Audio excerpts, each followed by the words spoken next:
Zach, we are back and we are talking through moves we want to make, moves to make this week. And we got some interesting ones today. We are going to be skipping our dynasty strategy topic this week. We're going to give that some room to breathe, bring up some more moves to possibly make. Hope you guys enjoy all that. If you do, please leave a like below, comment down below your thoughts on the video itself, as well as players you're looking to move on and buy or possibly sell. What moves are you trying to make this week? And if you need help making those moves for your team, check out the roster review option in the pinned comment below or in the YouTube description box if you want to get your roster reviewed by me or Zach. But with all that said, Zach, I'm kicking it right to you first, getting to the content that people came for. What do you got with your first move to make this week? Obviously, we are still in a reactionary period from free agency and trades, and I still think that'll take place for probably another 2 to 3 weeks before we really get ramped up for the draft. And what I'm doing in this scenario is I feel like the quarterback landscape has really started to settle down for the most part. And we've got landing spots for a lot of these guys. And really, I'm going to focus for the sake of this practice on the second tier guys, and maybe even backup quarterbacks for this upcoming season to start the season. But I'm really looking at some lower tier quarterbacks that I might be able to buy low on right now. And 3 names come to mind here. One is Justin Fields, one is Sam Howell, and one is Gardner Minshew. These are 3 players in the right circumstances. And I want to make sure that for the most part, a team that is competing for a championship, I just don't think needs to make these moves. However, you could add Gardner Minshew to that list if you project him to be the starter, which I did in one league, and we'll talk about that in just a second. So really, this is price dependent on each of these players. I know I have championed the sell Sam Howell take for the last, 6 months, but we here at the Dynasty Rewind don't hate players. We hate values. And guess what? The Sam Howell value is back to where I feel comfortable with, and that's really low. So, and the other thing is the situation, right? He's on a team now where they have locked themselves into Geno Smith. They might be once again good enough to not be bad enough to get a high draft pick. And that might mean that Sam Howell has a chance, whether it's this year or whether it's next year. And I kind of feel the same way about Justin Fields. Like, do you expect the Pittsburgh Steelers to lose more than 8 games next year? The reason they got in the Kenny Pickett sweepstakes was because they draft in the 20s every single year.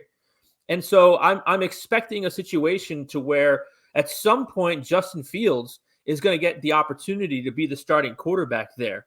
I think Justin Fields still costs significantly more than Sam Howell would at this point. And then Gardner Minshew is I'm projecting him to be the starting quarterback for the Las Vegas Raiders.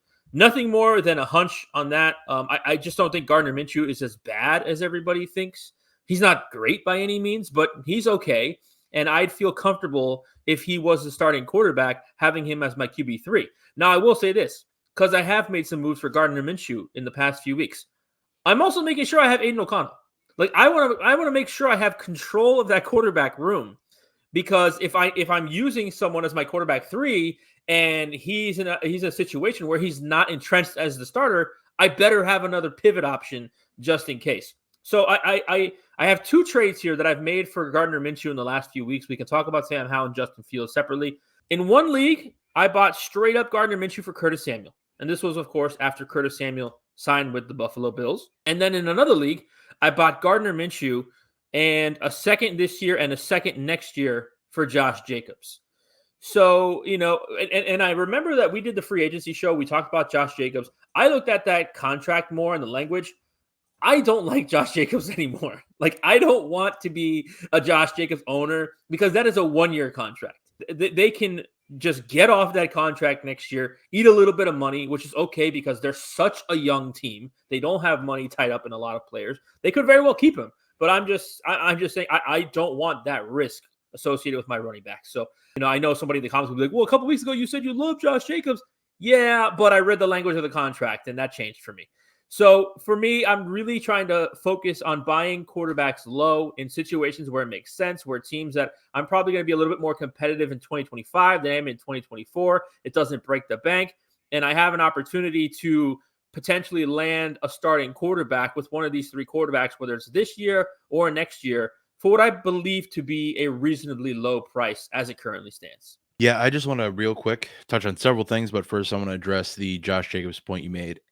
Opinions are allowed to change as frequently as the wind blows, because at the end of the day, you want to have strong convictions about players and beliefs in players, but situations are ever changing. And the thing that you touched on with Josh Jacobs, the contract details on Josh Jacobs was very slow to roll out. It wasn't until like the next day after we had recorded that we had any semblance of what was going on with the contract deal. And yes, looks like a one year deal basically with a bunch of options after that. It should give you pause. When that new information comes out, you are allowed to change your opinion and adapt to it. If you don't, it's one of the biggest mistakes you can make in Dynasty, in life itself. Overall, love this concept. Anytime we talk values, buying things for less than you should be able to get these players for, I'm about it. And I think, you touched on that point. We don't hate players, we hate values. Sam Howell has fallen back down to earth. Gardner Minshew kind of always has been a pretty low cost. Justin Fields is still kind of in flux. He's kind of that odd one for me. I think the thing that makes these guys values is they are perceived backups at this point. And with how quarterbacks have come and gone these past few years, in terms of how many are starting every year, quarterback injuries that are happening, it doesn't hurt to have extra quarterbacks laying around for whatever you need them for. If you need to start them, if you're trying to hopefully buy to flip, whatever the case is, I think it comes down to, for me, what do you want to accomplish? Are you looking to buy low to sell higher later? Are you looking to possibly start these guys? I think my favorite kind of way I could acquire some of these quarterbacks, not that I love these quarterbacks, there's some other ones that I think are values that I'd rather spend up maybe a touch more to go get, that I feel are just a little more secure. But pick your flavor, pick your poison. I'd love to, kind of like you did with this Josh Jacobs deal, where you sent Josh Jacobs, you got Minshew and 2 second-round picks in return. Minshew in that deal is almost a throw-in at that point. Like, I know Josh Jacobs is kind of 50-50 on where people have him, and obviously it depends on where those 2 seconds fall, if they're future seconds, etc. But I want to move for these quarterbacks in a way where I'm sending a higher pick and I get that quarterback and a lower pick back. Because with adding the quarterback, there's really, as much as there's quarterback opportunities to start and things of that sort, guys to get thrust into starting roles for possibly long periods of time, there's no guarantee. So to have some sort of kickback as I send a late second or whatever it is for these guys, maybe you're not getting it with like a 3rd round pick. If that's the case, if you're sending a third, if you can't get a 4th back, I'm not going to, cry to the curb about it. Just anything I can add some security on if I'm sending that 2nd round pick specifically. Justin Fields is the big one here, because for me, I think that it's just so unlikely that what I'm willing to pay will get the deal done, because people either just invested in Fields trying to buy him when he was going to Atlanta and it was going to be wheels up for Fields and he's going to have all these weapons and everything's going to be sunshine and roses. Not the case. So they bought on that. They want to flip him for more, or at least what they got in return. Well, guess what? His value's depleted. And the thing about Justin Fields is, when you look at the track record of quarterbacks that have been traded for what Justin Fields was traded for, not good. You can't go find me a quarterback that's done well after being traded for a 6th round pick, ultimately a conditional 4th, if depending on playing time, how that shakes out. So long-term wise, very concerned with Fields. He might get a starting role this year, in which case, if you have him, please flip him for, a first plus. I just don't see the long-term vision with this guy. You touched on it a lot last week. Listen to what the NFL tells us. The NFL told us that they don't want to pay anything to go buy Justin Fields. Now, that is with the caveat that a lot of teams in the NFL draft are in a pretty good spot to draft a quarterback. They don't need to go add Justin Fields. There's a lot of, some leverage game there. But at the end of the day, people are going to want more than I want to pay in return to get Fields. So generally, I agree with what you're saying. And I feel like I can ask you this, Bob. How does the 2025 quarterback class look right now? Like trash. Exactly. For now. Could change. Right. But when we project what we're looking at right now, the information I have at hand doesn't look it's a good point. All that great. Now, you could have a Jaden Daniels come, a Joe Burrow, like this one-year wonder. I'm just saying, it's definitely not this year's quarterback class. Right. So sure. I think next year there might be a team or 2 or 3 that are like, dude, we let's try something here. Let's go get this quarterback that almost broke the rushing record for quarterbacks in Justin Fields, or I think he did, or something like that. So that's what I'm trying to do there. Is I'm sure. Could these quarterbacks be an opportunity to start next year?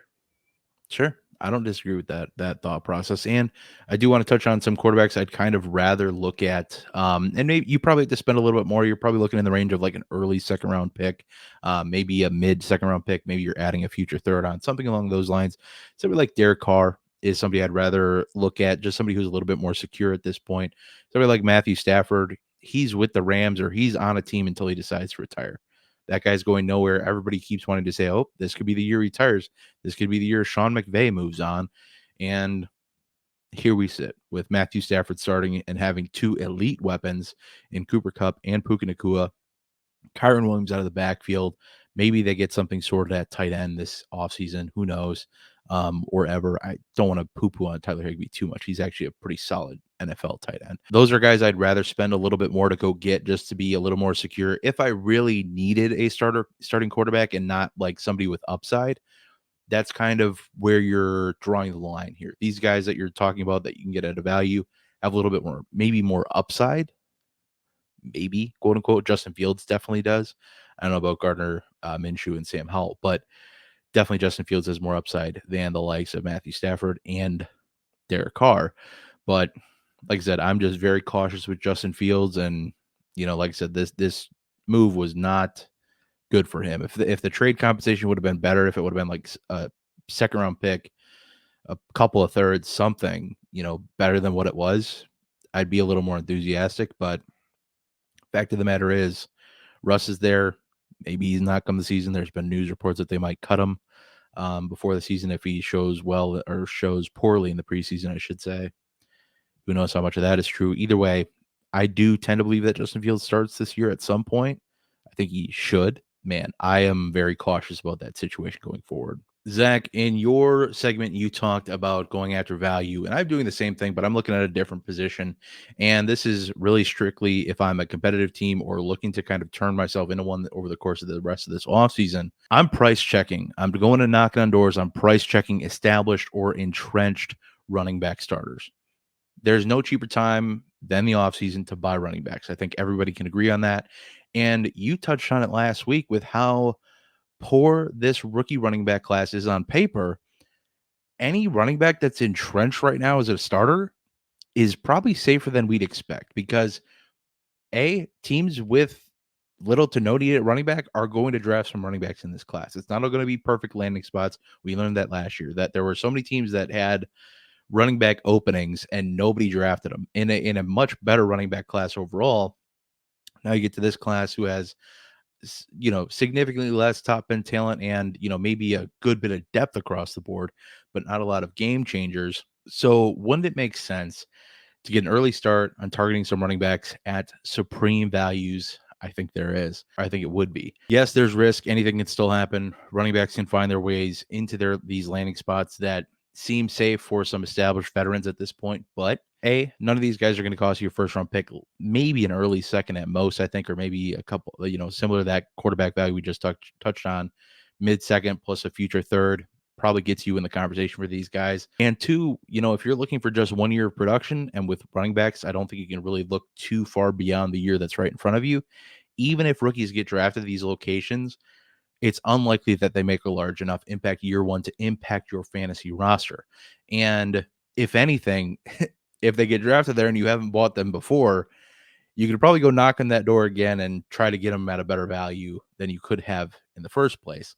Because God knows there's going to be a rookie drafted in the 5th round that goes and screws up Aaron Jones's value because, well, Aaron Jones is old and washed, even though he was a top 5 running back down the stretch last year. On top of everything else, limiting risk, these guys should be able to slot in as rotational pieces in your offense or in your starting lineup, as opposed to needing to be a primary piece. You're not buying these guys to be your running back 1, to be your running back 2, but the likelihood is that they will produce like a running back 1 or a running back 2, and this really limits the risk of the addition you're making here.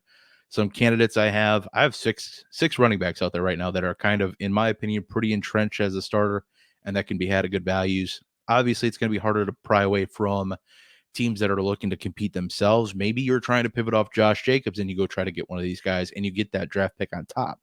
Maybe that's something you can do in this situation as well. Somebody I want to go get, somebody in a good offense and looks to have a majority of the volume coming their way. In my opinion, it'll be a good offense. They need to sort out quarterback. But Aaron Jones, as I previously mentioned, somebody I think you can get for an early to mid 24 second or even a straight up 25 second, you might be able to get for him for a team really wanting to pivot off. Whatever the case is, they might not be in on Aaron Jones. They might be of that mindset. Dude is old.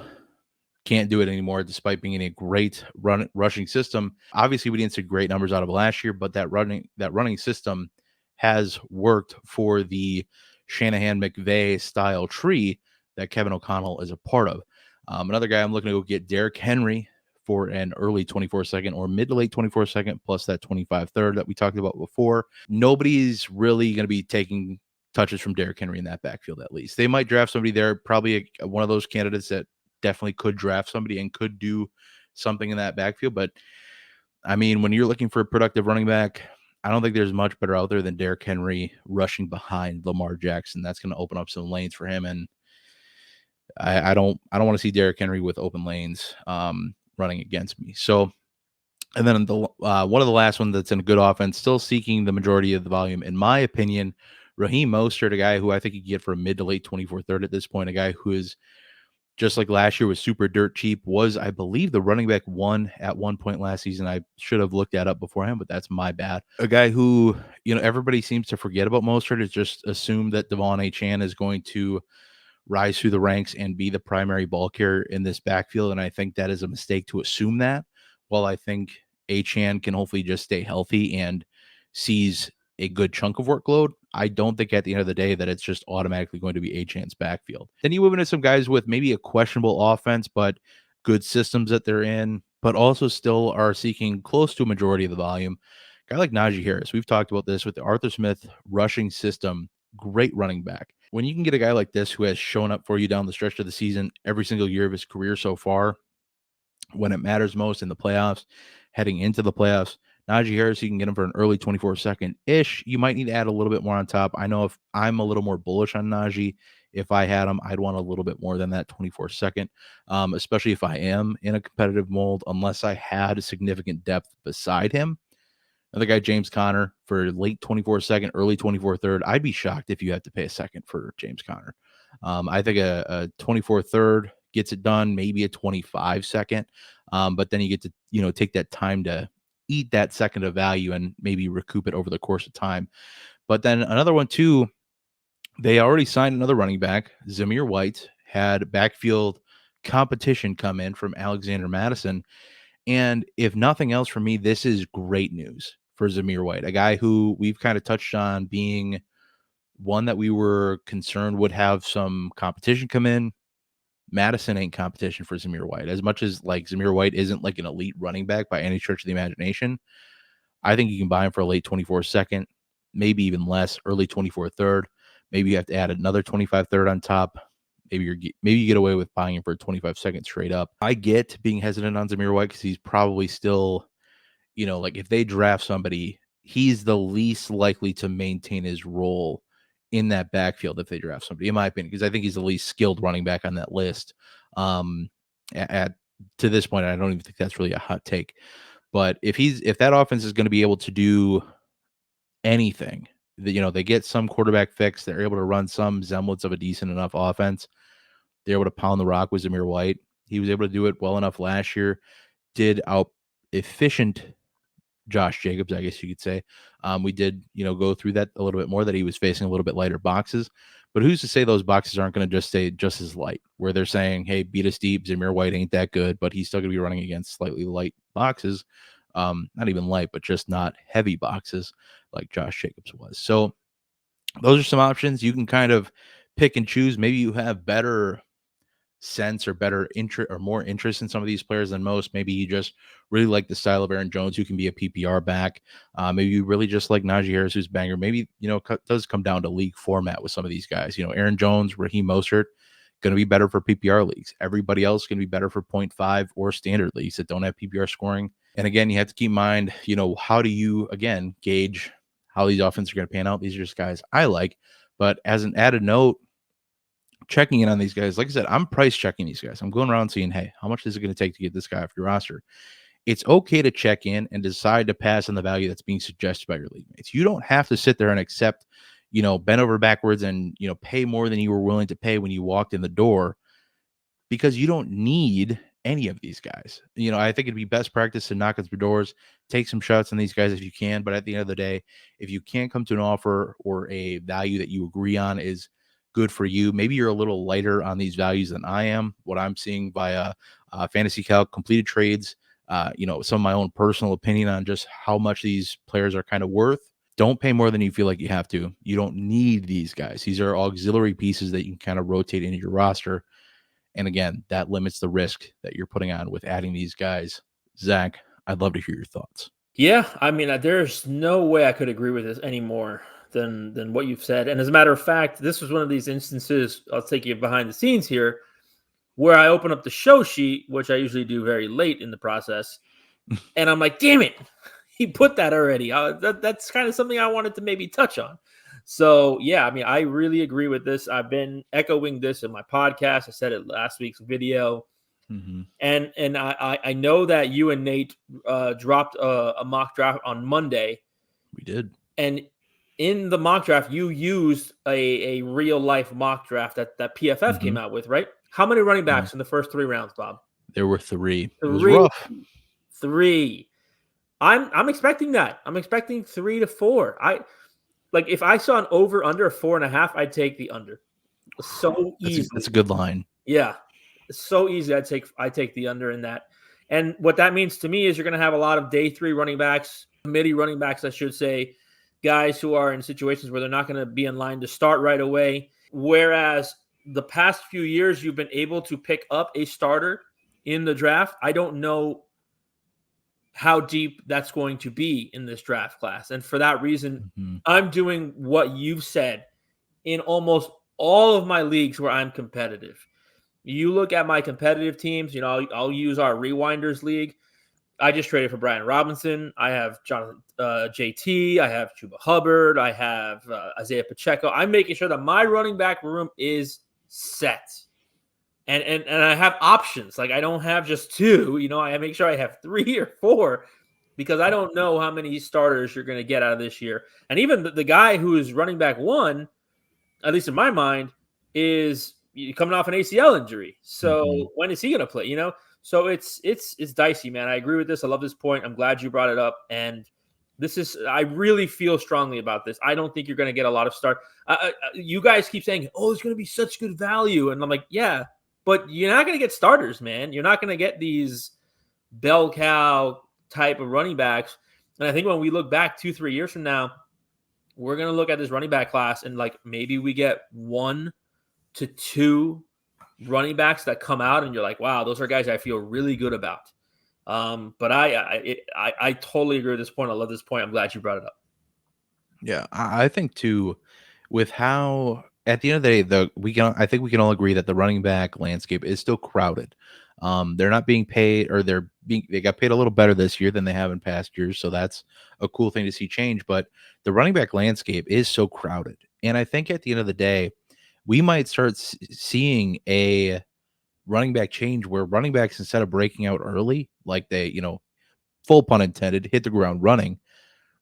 Now we're kind of seeing a shift where wide receivers are starting to break out. Maybe we see a running back start to kind of slowly take off. You saw a guy like James Cook take a year to really get into it. You saw a guy like Rashad White take a year to really get into it. Kyron Williams is another great example too. Dealt with some injuries year 1, still played behind people as well, though.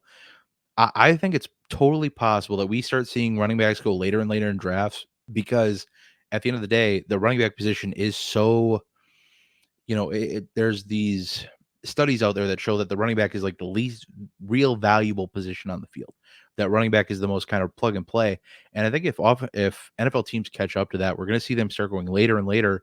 But that means we're going to start seeing more and more relevant running backs come out of day 3. I think we see some running backs come out of this class. I'm not trying to say it's going to be the best class ever. I'm still trying to be, modest with the expectations I have for this class. But, and this is kind of a side discussion at this point, but I think we could still see some decent players coming out of this class. And I think, yeah, we might not have the guys that are primary ball carriers, guys that, split up the work, like you said, committee backs, which I think is okay. We're in the timeshare era. I think that as teams more get into that, maybe we see a little bit more coming to this class. But yeah, it was definitely not great seeing that mock draft with only 3 coming before day 3. And one of them, Blake Corum, didn't even go to a good spot. But that's a discussion for another day. Go check out that mock draft video if you haven't yet. But Zach, let's get into your second move to make before we get into some certifying moves to make that we saw go down in the Discord this week. Tell me what you got here with your next move to make. Sad face for this one. Yeah, man. Sad face for this one. And I might be a little bit late on this one. I kind of had this feeling, and I'm glad that I got off DJ Moore in spots where this situation is happening as well. But I'm moving and trying to sell Cole Kmet. And I'm trying to do this before the draft because I think after the draft, the value is really going to tank. Because I do think they add another wide receiver. I don't necessarily think it's at 9. Maybe it's later in the first round if they trade back or trade into the end of the first round. I don't know what that situation is. I think that there's so much wide receiver talent. They could pick up a guy in the second or third round, and that would still take away from Cole Kmet. So I love Cole Kmet. I've loved him since he came out from Notre Dame. And the Bears love him. They extended him last year. They gave him a $50 million extension over the course of 4 years, which I think this is the first year of that extension. But the fact of the matter is we can't ignore the additions that they've made to the Chicago Bears offense. And it's not like I love all these guys, but when you start to list off the volume that there is in terms of pass-catching weapons, it's DJ Moore, it's Keenan Allen, it's Cole Kmet, it's probably a rookie wide receiver in the first 2 rounds, and it's DeAndre Swift. And all that combined just makes me not want to rely on Cole Kmet. There is still a potential high ceiling there. I don't know if it's like a top 5 tight end. We don't know, Bob, who Caleb Williams is really going to lean on there. Is it going to be DeAndre Swift? Is it going to be DJ Moore? Is it going to be Keenan Allen? Is it going to be the rookie wide receiver? Is it going to be Cole Kmet? I don't know, but there are so many options there.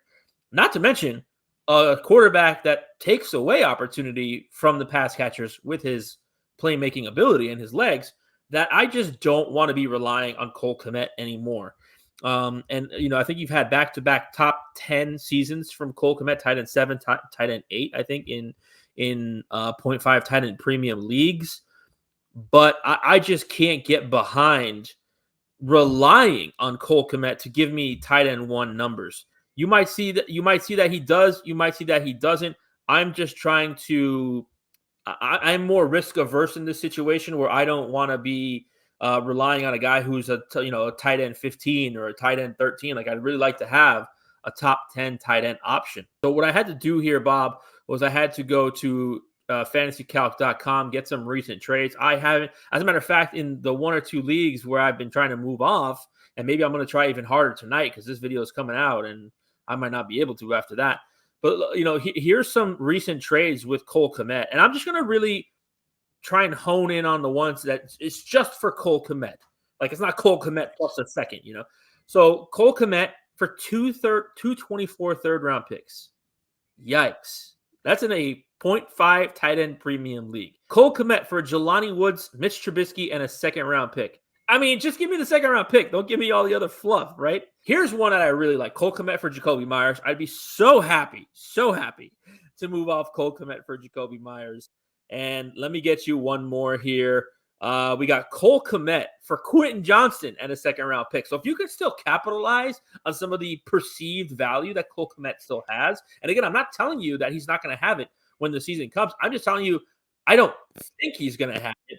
And it certainly is tough for him to reach the levels that he reached the last 2 years because of the volume of weapons in that offense. And for that reason, I just want to make sure that I can still retain some value in a move elsewhere, because I think once they draft another wide receiver and you start to look at, again, the volume that they have in that Chicago Bears offense, you're going to start to say to yourself, I just can't really rely on Cole Kmet. So maybe somebody else will think they can. But I'm trying to do that before the NFL draft, Bob. No, I'm with you. When we get into tight ends we like and dislike, we really want to see one that is a top 2 target getter in the offense that they're in respectively. And I think you touched on it very well. When we look at this, pecking order of what we could be looking at in terms of target order, or however you want to phrase it, you're behind DJ Moore for sure, probably behind Keenan Allen. Then maybe you have Cole Kmet, but you also possibly have a rookie wide receiver coming in who, if it's first round, probably ahead of Cole Kmet. And then you also have DeAndre Swift, who's going to be vying for targets there as well. Probably less than Cole Kmet, I'd imagine. But I think if they do draft a rookie wide receiver round 1, I mean, they're probably neck and neck. And so I'm definitely concerned as well. If I have them, I'm definitely trying to move off. So I also plugged in some trades for Cole Kmet. And one player that I really, really would love to go to or pivot off of from Cole Kmet to is Evan Ingram. And I think just somebody who is still perennially undervalued, getting up there in age, but still not old to the point where we're like, man, this guy's going to retire soon. Thankfully, that's still a couple years off. I'd love to make the pivot, and I think some people are going to have Cole Kmet above Evan Ingram. I think some people are going to have Cole Kmet below Evan Ingram. So you're going to be kind of playing on the value of whoever you're discussing with. One trade I see recently for Cole Kmet, moving Cole Kmet plus a 24 fourth to go up and pivot off of Evan Ingram. That was just last week. And then a little before free agency kicked off, so the value might not have taken place, but I still love the structure of this trade. And if somebody still thinks that Cole Kmet is of higher value than Evan Ingram, and they might because of the age and, expected production increase that we're hoping to see out of this offense as a whole, Cole Kmet and a 24 fourth for Evan Ingram and a 25 third.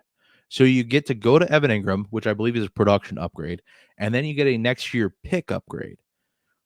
If you can pull off something like that in your league, by all means, go do it, because I'd love to get something like that done. Schematically, that is just chef's kiss, beautiful, the full-on Italian emoji in full swing there. I'd love to make that pivot any way you can. If you got Cole Kmet, see what you can do to get Evan Ingram. I think that is the move I'd make 100% with this one. All right, I got a couple certified moves to make. We'll be taking a look at some moves that happened from our Discord, as well as one that I pulled from our good old friends at fantasycalc.com, their trade database. And so 2 from Discord. I'll start with the Discord ones. We'll be going through these deals and, deciding if they're certified or not, if they are moves you should or should not be making. If they're not moves you should be making, we'll talk about how to fix it. If they are, we'll give you a pat on the back and send you on your way. So with the first one I have here, we are selling the aforementioned Zamir White for the 208 in 2024 and a 25 third round pick. This was pulled from our Patreon community and Discord, our completed trades channel. Head over to patreon.com/Dynasty Rewind if you have not yet. Get in on that 7-day free trial, and you can see completed trades just like this 24/7. Zach, I'd love to hear your thoughts. Is this enough if you're moving off of Zamir White? Are you happy with what you're getting in return on this deal? I think so. I mean, I don't know how you could ask for more.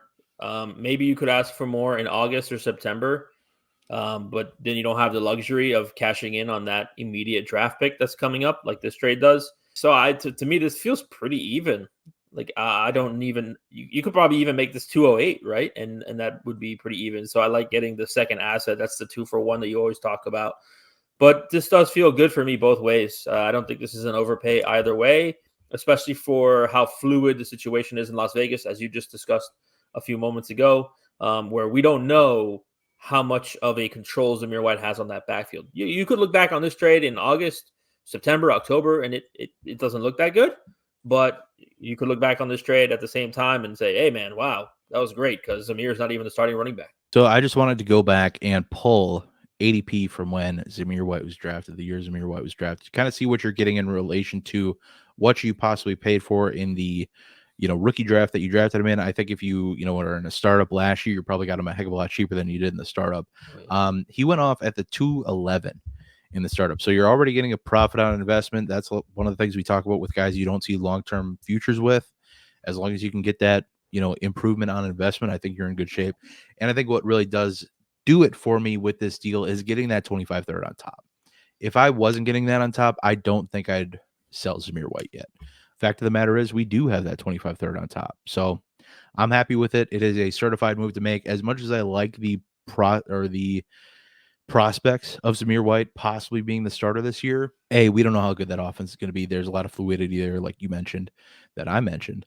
So yeah, I'm in on this deal. I'm okay with that price moving off Zamir White. So let's get into number 2, selling good old buddy, the best wide receiver ever to leave Buffalo to go to Jacksonville. That being Gabe Davis, moving him for the 401 in 2024 and a 25 second, right from our Discord channel as well. Zach, your thoughts? If you're moving Gabe Davis, are you happy with this deal? I'm not going to say I'm happy. I Is it am. enough? It's enough. It's enough. Like, I am satisfied. and I'll be happier when 2025 draft comes around and I have that pick, whatever it is. Sure. This is probably spot on value. Again, these are some really good trades that you pulled up here because they're very close either way. And I think the team composition and context really matters here, because if I'm getting only 401 right now for Gabe Davis in a competitive situation, that's a loss in my opinion. Maybe you use the 25 second for something else in the immediate future. But yeah, this feels right, but it also doesn't feel great if I'm selling Gabe Davis. And again, this is somebody else that since our discussion on the free agency video, I've come around a little bit more to where you were in that video, just because I just don't see the ceiling for Gabe Davis in this offense with the aforementioned Evan Ingram, Christian Kirk. They definitely think they're bringing in another wide receiver, and heck, I even really like Parker Washington. I wish I could see more Parker Washington because he was great last year. So this feels right, but it doesn't feel great. Yeah.